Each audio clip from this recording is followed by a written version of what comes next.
Chapter 741, Good is always ahead of evil. Zihao stretched out his arm and wrapped it around Chen Xinyan. After scanning his eyes across the apartment, he placed a set of keys on the coffee table and said, "This home is currently my most expensive possession. I'll give it to the both of you. You can live in it if you want, otherwise, selling it is not a bad idea either." Father Yun and Mother Yun were stunned as they glanced at each other and asked Zihao, "You're giving your apartment to us? Are you saying that we only want your money?" "Zihao, just because you have your hands on a rich heiress now, have you forgotten the promises you made to our Yunzin?" Mother Yun began to cry. "Yunzin is already dead. Did you expect me to spend the rest of my life with her ashes?" Zihao's voice suddenly turned cold. "Not only are you not my birth parents and have no right to intervene with my affairs, this is my life we're talking about. You've already received what you wanted. Isn't that already enough?" "Zihao, those aren't very nice things to say.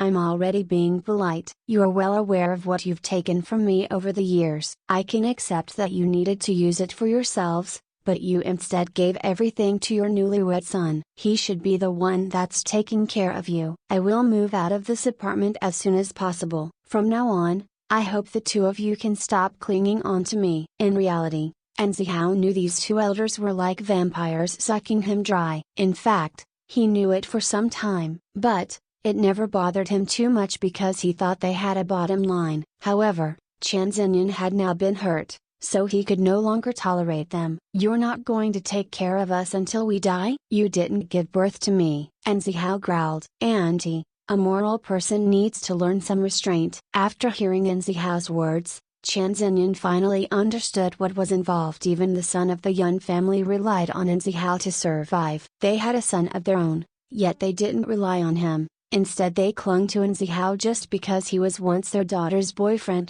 Chen Xinyan was aware that Zihao was a loyal person, but, she also understood that they had reached his bottom line. However, Chen Xinyan did not want him to be at a loss anymore. So, she said to the elders, "Since the two of you won't accept something as superficial as this apartment, then I'll take it." Hearing this, the other three people in the room froze. A moment later, Mother Yun yelled angrily, "He already gave it to us, why should he be giving this to you? Who are you to him?" Chen Xinyan asked. "His money didn't fly in with the wind. He worked long and hard for it. Why should he just hand it over to you?" "I don't care. I'm taking it." "You, Zihao, you told us that you'd give this apartment to us. Are you going back on your words?" Of course, Mother Yun couldn't beat Chen Xinyan's shamelessness, so she turned back to Zihao instead. "Yes, he's going back on his words. Since no documents have been signed yet, what can you do about it?" Chen Xinyan shielded Zihao behind her. "If it wasn't because the two of you are Yunzin's parents,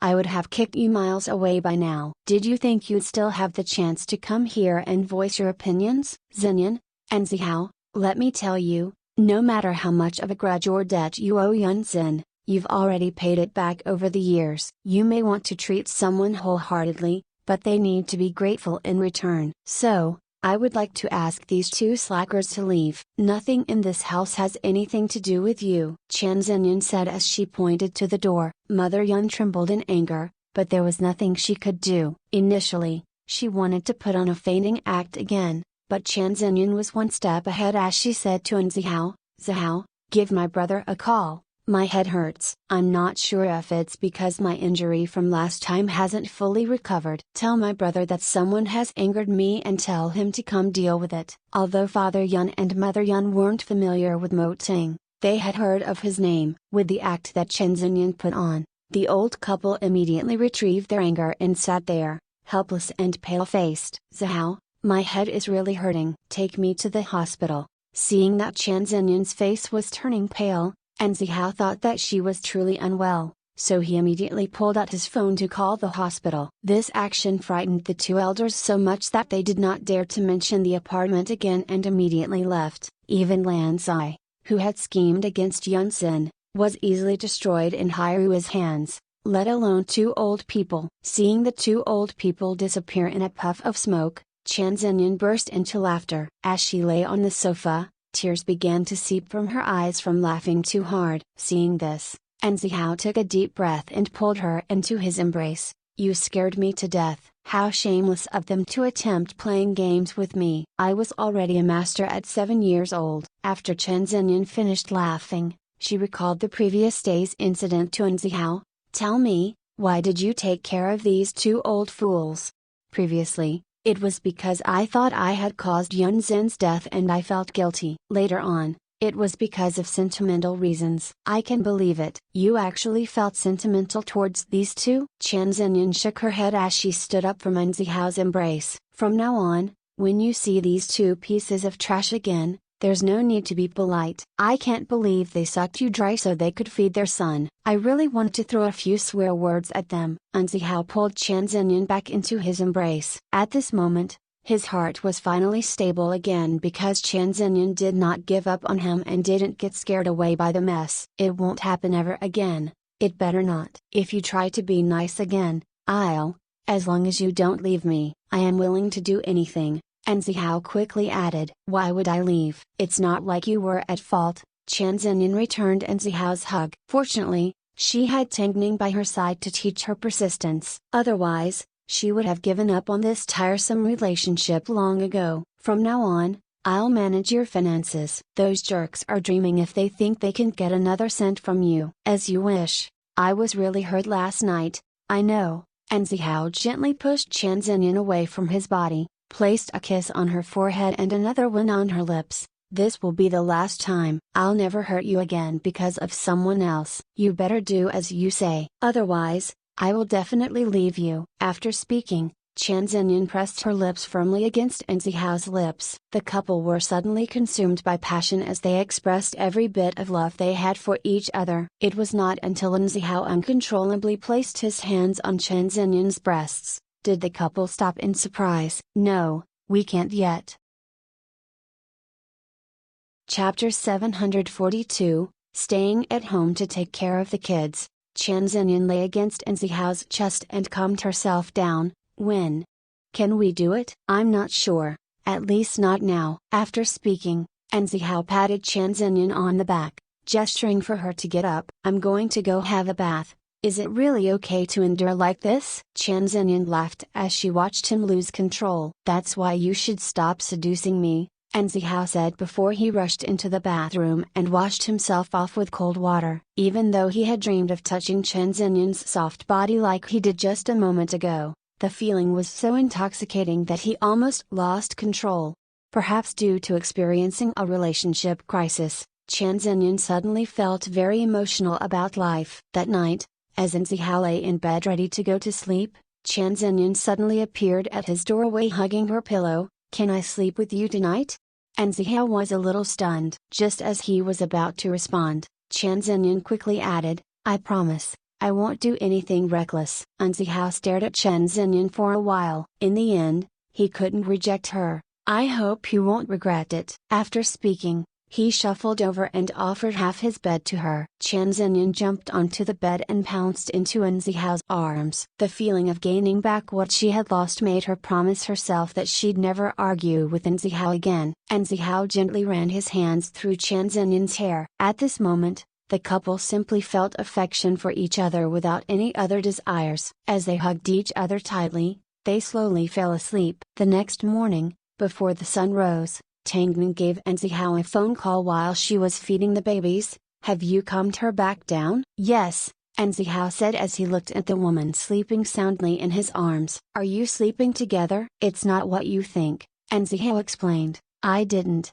Hearing this, Tang Ning let out a laugh. I never thought you were so conservative. I bet Xinyan wants to eat you up. She's still young. I'm just showing my concern. You can go back to sleep, Tang Ning said with a deeper meaning. After she hung up the phone, a tall and strong figure suddenly appeared and hugged her from behind. Have you been making phone calls often when I'm not around? Mo Ting hugged both mother and son as he spoke in a deep and charming voice that carried a trace of danger. It's something meaningful. Pretend you don't know about Nzihao and Chen Xinyan, Tang Ning smiled. You wouldn't be jealous, right? From now on, when you feed the kids, call me to come with you. If I carry one of them, it won't be so difficult for you. There's not much you can help with. Plus, Hyrule has been busy. I don't want you to have a lack of sleep. After feeding Tang Tang, Tangning put the baby down and turned to wrap her arms around Mo Ting's waist. I can handle this. With you around, I am already relaxed enough. I simply need to wake up a little early. I am a man. Are you afraid that I can't get enough sleep? Mo Ting lifted Tangning in his arms and carried her out of the nursery. Plus, I am your husband and the father of our children. Taking care of you is my biggest responsibility. Tangning did not say a word as she leaned in closer to Mo Ting's neck. Don't worry, go film your commercial. Even if you're not at home, I can still take good care of the two rascals. Tangning never doubted this. Mo Ting was already a professional at taking care of the babies. All the rascals had to do was stretch out a hand and he would already know what they wanted. Okay, with you here, I can be rest assured. So, the next morning, Fang Yu was called into the CEO's office. He had a few instructions to give. I won't be coming into the office tomorrow. If anything happens, you're in charge. Did something happen to Tangning? Mo Ting glanced at him and replied casually, I'm staying at home to take care of the kids. Fang Yu wanted to laugh, but he was too afraid to. After all, it was rare to see Mo Ting take a day off work, let alone staying at home to take care of the kids. It was obviously something that a nanny could have done, but Tangning and Mo Ting, two extremely busy people, always had to do everything themselves. No wonder people in the office were beginning to nickname him a Daddy Ting. Don't worry, I will take care of things. Of course, when it came to being a father, Fang Yu admitted defeat against Mo Ting. After all, he had been absent during a huge portion of Zhao Yu's childhood so far. Even though things were a little better with Huo Jingjing around, the time that he had already lost, could never be made back. In regards to Tangning, should I hire an assistant for her? Fang Yu asked thoughtfully. He had already assumed that if Mo Ting was staying at home, then Tangning must be working. Lu Che will be accompanying her. I can't trust anyone else at the moment. Understood. Tangning was finally returning to work. Even though the industry wasn't lacking in celebrities, watching Tangning battling her way through the industry was a satisfying thing to witness. She was a rare kind of actress that should not be wasted. Even if Mo Ting was willing, others would not allow it. Tangning was filming a commercial. It had been a long time since Tangning produced something. This time, she was going to use her capabilities to convince the entire entertainment industry. A broken bar. Meanwhile, after Father Yun and Mother Yun left, and Zihao assumed he'd finally have some peace. But, contrary to his expectations, Yun Zin's younger brother came looking for him. What are you doing here? And Zihao leaned against the doorway with no intention of letting the man into his home. My parents told me that you don't plan to care for them anymore. Yun Zin's brother looked at Zihao in disbelief. What? Now that you've found a new toy, you've decided to forget about my sister? Let me tell you, I won't allow it. How could you take care of them halfway and abandon them? What do you expect me to do? I've only been married for a short time. How do you expect me to shoulder the responsibility for the entire family? Have you lost your arms and legs? You shouldn't be asking me about the livelihood of your family. And Zihao replied firmly. No way, how could you be so heartless? Brother Yun sneered before he peeked in through the gap of the door. I heard you originally planned to give this apartment to my parents, but went back on your words. I've never seen someone as dishonest as you. Tell me your motive. Stop talking rubbish. If you give me the apartment, I won't cause any more trouble, Brother Yun said. Otherwise, I'll come over once a day and greet your new girlfriend while I'm at it. It seemed, he had no idea that Chen Xinyan had been trained in martial arts from a young age. So, when Chen Xinyan opened the door and saw their guest, Brother Yun began whistling at her. Not bad, you're quite pretty. Chen Xinyan was angry as she asked Zihao, who's this? Yun Zin's younger brother, can I hit him? Hit the like, thumbs up button and subscribe to my channel. Thank you for listening.